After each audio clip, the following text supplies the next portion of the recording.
नमस्ते प्यारे बच्चों, मैं ओम प्रकाश नामा गर्ल्स एवीएम मालपुरा की ऑनलाइन क्लास में आपका स्वागत करता हूं, अभिनंदन करता हूं। गत वीडियो में अपन प्रश्नावली 1 का अध्ययन कर चुके। आज अपन अध्याय 2 जिसमें बहुपद का अध्ययन करेंगे। बहुपद से पहले अपने को कुछ प्रारंभिक जानकारियां होनी चाहिए। बहुपद भी बीजीय व्यंजक से संबंधित है, इसलिए इसमें सबसे पहले अपन देखते हैं चर। ये चर क्या है? चर वह मान होता है जिसका मान बदलता रहता है। जैसे यहाँ पर अपन चर में ए ले सकते हैं, बी ले सकते हैं, सी इत्यादि जो भी अंग्रेजी वर्णमाला में अक्षर आते हैं उनको अपन चर में ले सकते हैं। क्या ले सकते हैं? आई ले सकते हैं, इसलिए ये चर कहलाते हैं। तो चर की परिभाषा हुई कि जिसका मान बदलता रहता है, यानी स्थायी मान नहीं रह सकता। कई बार अक्ष का मान 5 आ जाता है तो ए का मान 2 आ जाता है, ए का मान 5 भी आ सकता है। उसके बाद आता है अचर। अचर वो मान होते हैं जो स्थायी होते हैं। इसके लिए अपन अंकगणित के अंकों का उपयोग कर सकते हैं, जैसे 1, 2, 3, 4 कुछ भी, जैसे 5, 7, 1, 3 इत्यादि ये जो कहलाते हैं वो अचर होते हैं। वैसे बीजगणित में एबीसी को भी अपन अचर मान सकते हैं, पर पूर्ण रूप से वो कहीं जाकर के ठीक साबित नहीं होते। उसके बाद बीज और चर लगभग मिलते जुलते हैं। इसमें एक्स वाई ले सकते हैं क्योंकि अपन इनका उपयोग ज़्यादा करते हैं, इसलिए ये बीज में। तो बीज और चर। इसके बाद आता है अपना बीजीय व्यंजक। व्यंजक में पदों से संबंधित होता है, 1 पद 2 पद, तो वो बीजीय व्यंजक। जैसे मैंने लिखा 4x² + x, तो ये बीजीय व्यंजक हो गया। उसके बाद एक चर। अपन इस अध्याय 2 में जो बहुपद पढ़ेंगे ये विशेष प्रकार के बीजीय व्यंजक ही बहुपद हैं। इनमें 1 चर, 2 चर, 3 चर, 4 चर आदि, एक पदीय, द्विपदीय, त्रिपदीय, बहुपदीय, इन सब का अपन इस अध्याय में अध्ययन करने वाले हैं। तो एक चर का मतलब होता है कि दिए गए व्यंजक में एक ही चर हो। जैसे x आ रहा है तो सारे पदों में x ही आए, y नहीं आए, b नहीं आए, c नहीं आए, z नहीं आए। तो इसके लिए अपन उदाहरण ले सकते हैं 5x² - 3x + 7। इसमें अपन देख रहे हैं कि इसमें कहीं पर भी x के अलावा और चर नहीं है, इसलिए अपन इसे एक चर के नाम से, एक चर बहुपद के नाम से जानते हैं, या इसको अपन एक चर बहुपद भी पढ़ सकते हैं। इसके बाद आता है 2 चर। इसमें 2 चरों का समायोजन होगा। जैसे मैंने लिखा 7x² + y² + 5, तो ये इसमें 2 चर आ रहे हैं, इसलिए इनको अपन 2 चर वाले बहुपद मानेंगे। बहुपद भी इसलिए मानेंगे क्योंकि इनकी जो घात है, चरों की जो घात है पूर्ण संख्या में आनी चाहिए। ये शर्त आवश्यक है।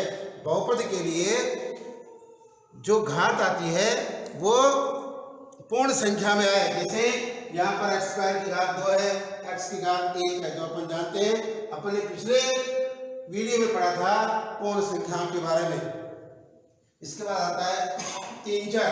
इसमें लिखा मैंने x की घात 18 + y की घात 3 - z की घात 9। तो ये 3 चरों वाला हो गया, क्योंकि इसमें x भी आ गया, y भी आ गया और z भी आ गया। इस प्रकार अपन इन्हें 1 चर वाले, 2 चर वाले, 3 चर वाले बहुपद के नाम से पढ़ते हैं।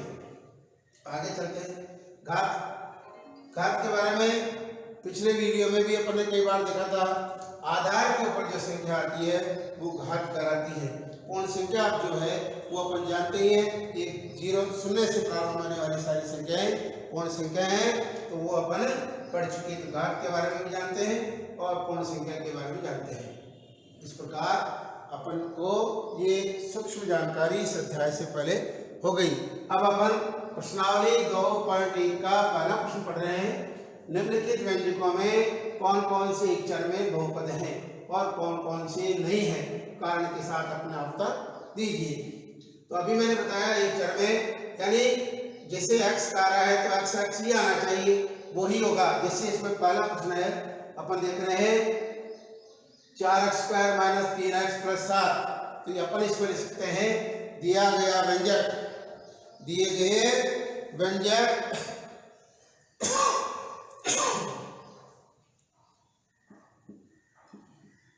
दिया गया व्यंजक x पदों में है। इसका अर्थ हुआ x ही आ रहा है। दिया गया व्यंजक x पदों में है तथा इसलिए क्या हो गया, ये कौन कौन से चर में बहुपद है, इसको अपन क्या लिख सकते हैं, अतः यह एक चर में बहुपद है। अब क्यों है इसका कारण अपन लिख सकते हैं। मैंने बताया बहुपद उसे कहेंगे जिसमें घात पूर्ण संख्या में हो। यहां घात क्योंकि यहां घात पूर्ण संख्या में है, तो ये क्या हो गया अपना 4x² - 3x + 7, तो अपन लिख सकते हैं 4x² - 3x + 7 एक चर में बहुपद है। क्यों है, क्योंकि इसमें x हर जगह x ही x आ रहा है, यानी कहीं y नहीं है कहीं z नहीं है। इस प्रकार अपन कह सकते हैं यहाँ दिए गए व्यंजक x पदों में है और इसमें एक ही चर आ रहा है तथा इससे साथ साथ इसकी घात जो है वो पूर्ण संख्या में है। इस प्रकार अपन कह सकते हैं कि एक चर में बहुपद है। आगे चलते हैं। दूसरा y² + √2, ये जो दिया गया व्यंजक है ये y के पदों में है। इस प्रकार अपन ने ऊपर लिखा दिया गया व्यंजक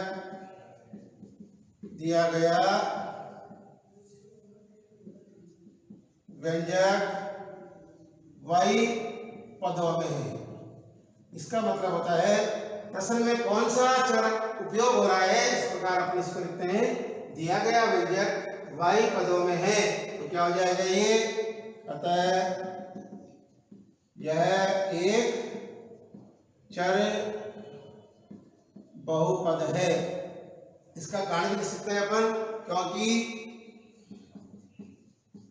यहां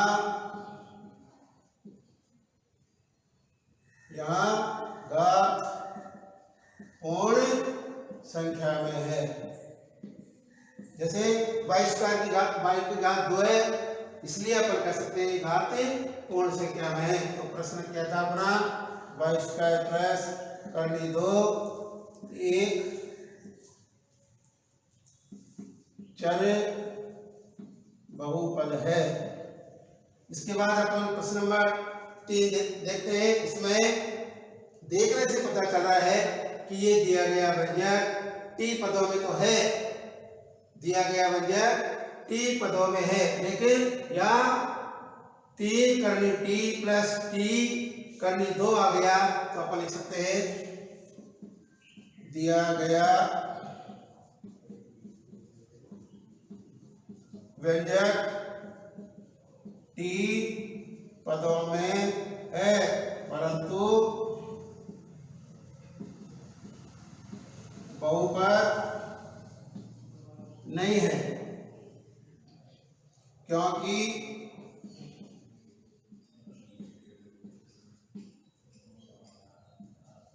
t की घात पूर्ण संख्या में नहीं है। तो लिख सकते हैं अपन करनी √3 t + t करनी 2 एक चर बहुपद नहीं। आगे चौथा प्रश्न है y प्लस 2/y। ये भी अपने को देखने से पता चलता है कि ये बहुपद नहीं है, क्योंकि इसमें जो संख्या आ रही है वो y के पदों में नहीं है। दिया गया व्यंजक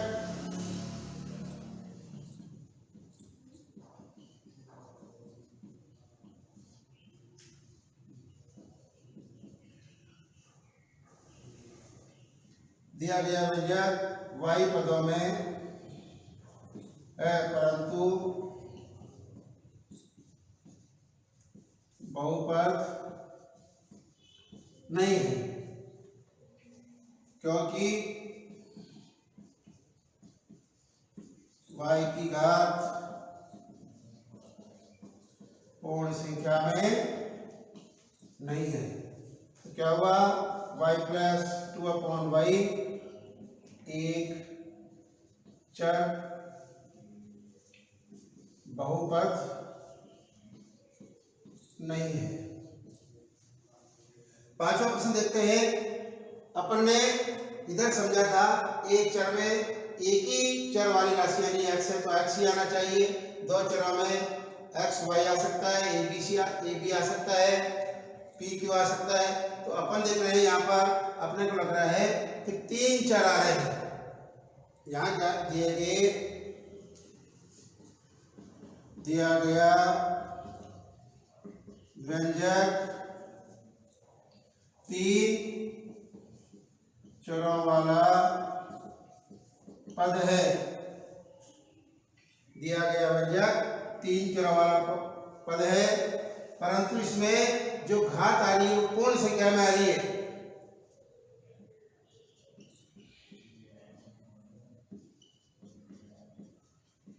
घात पूर्ण संख्या में है, लेकिन अपना जो प्रश्न था वो ये था कि उसी व्यंजक को अपने को लिखना है जो एक चर में हो। तो अपन लिख सकते हैं अतः x की घात 10 plus y cube plus z की घात 50 तीन चरों वाला बहुपद है। तो अपन ने इस प्रकार पहला प्रश्न कर लिया। पहले प्रश्न में पहला जो प्रश्न था वो और दूसरा जो प्रश्न था वो एक चर में बहुपद है, और पांचवा जो है वो तीन चरों में बहुपद है। इस प्रकार अपने पहले प्रश्न में पहला और दूसरा एक चर में बहुपद है। अपन ने कारण से इसका उत्तर समझ लिया। प्रश्न नंबर 2 में आते हैं। निम्नलिखित में से प्रत्येक में x स्क्वायर का गुणांक लिखिए। गुणांक का अर्थ पहले समझ लो। गुणांक का मतलब होता है गुणा प्लस अंक, यानी जिस बीज को जिस अंक से गुणा किया गया है वो गुणांक कहलाता है। दूसरी बात, अपने को प्रश्न में कुछ भी दे सकता था, x स्क्वायर की जगह वो z भी दे सकता था कि z का गुणांक बताओ। दूसरी बात, अंक का जो बीज का जो गुणांक आता है वो बाईं ओर आता है, इसके सामने, इसको अपन सामने पढ़ सकते हैं। जैसे यहाँ z के गुणांक के लिए कहेंगे तो z के इधर कोई अंक नहीं है तो अपन गणित में 1 मानते हैं, इसलिए z का गुणांक 1 हो गया। तो यहाँ x स्क्वायर का गुणांक भी कुछ भी अंक नहीं है तो अपन गणित की दृष्टि से क्या मानेंगे, 1 मानेंगे। यहाँ 1 लिखने से प्रश्न के मान में कोई अंतर नहीं आता, तो अपन बता सकते हैं कि यहाँ पर x स्क्वायर का गुणांक कौन हुआ, प्लस का 1। तो लिख सकते हैं x स्क्वायर का गुणांक प्लस 1। इसको अपन सिंपल 1 से भी लिख सकते हैं। अगला जो प्रश्न आ रहा है 2 minus x square plus x की घात 3। अपने को यहाँ पर x की घात 2 का ही गुणांक पूछा है। यदि वो x की घात 3 का गुणांक पूछते इसका लिखते, अपने को इसका लिखना है इसलिए ऊपर के जैसे इसमें लिख सकते हैं, लेकिन अपने को यहाँ चिन्ह क्या दे रखा है, माइनस। तो अपन लिख सकते हैं वही, इसको समझ सकते हो, ये भी लिख सकते हैं। तो एक्स स्क्वायर का गुणांक -1, क्योंकि चिन्ह सामने होता है। तीसरा जो प्रश्न है इसमें आया π/2 x², तो इसमें भी अपन लिख सकते हैं कि यहाँ तो दे दिया अपने को, तो लिख सकते हैं x² का गुणा π/2। प्रश्न नंबर 2 का अंतिम प्रश्न अपना करनी 2x - 1। यहाँ अपने को लग रहा है कि यहाँ कोई गुणांक नहीं है, बता भी नहीं सकते क्योंकि यहाँ पर कोई x² नहीं है। तो अपन इस प्रश्न को इस प्रकार भी बना सकते थे, x² प्लस करनी 2x - 1। मैंने प्रश्न का दूसरा रूप बना दिया। यहाँ पर यदि इसका मान 0 लेते हैं तो इसके मान में कोई अंतर नहीं आता, इसलिए अपन समझ सकते हैं x² का जो गुणांक आ रहा है वो इससे समझ में आ जाएगा। तो लिख सकते हैं x² का गुणांक कौन होगा, 0। इस प्रकार अपन प्रश्नावली 2.1 का पहला और दूसरा प्रश्न आज की वीडियो में करते। धन्यवाद।